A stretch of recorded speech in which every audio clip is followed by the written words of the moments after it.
Dipymethane rearrangement. Let's learn what is dipymethane rearrangement.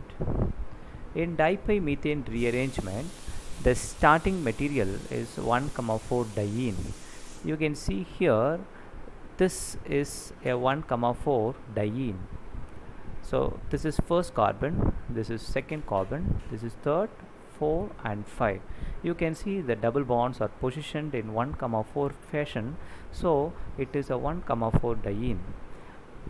And when you shine light on this compound, it undergoes dipymethane rearrangement to generate vinyl cyclopropane. Very importantly, the starting material should have substituent in the third position.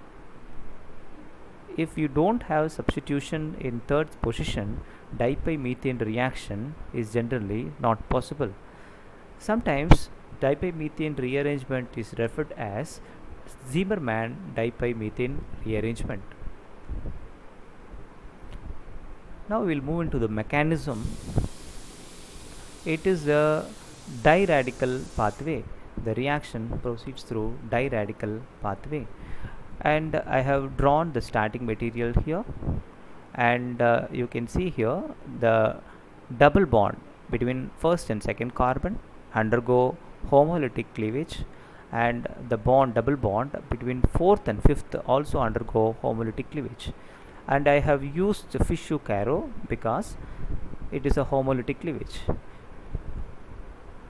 Now I have not used two arrows, I have used only one for just sake of clarity. Now a bond is formed between the second carbon and fourth carbon. You can see here there is a bond formed between second carbon and fourth carbon. This results in the formation of a diradical. Now either this bond can cleave or this bond can cleave. I am cleaving this bond. Again I am showing only one arrow for the sake of clarity. Now a double bond would be formed here, and you get a double bond here. Now certainly you will be having a radical here. Now you have two radicals, those two recombine to form a cyclopropane ring.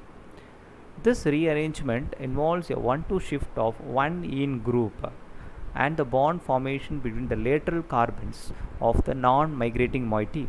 You can see here this is the ene group, CH double bond CH2, this is the ene group, and this ene group is connected to third carbon in the starting material, whereas it is connected to fourth carbon in the product.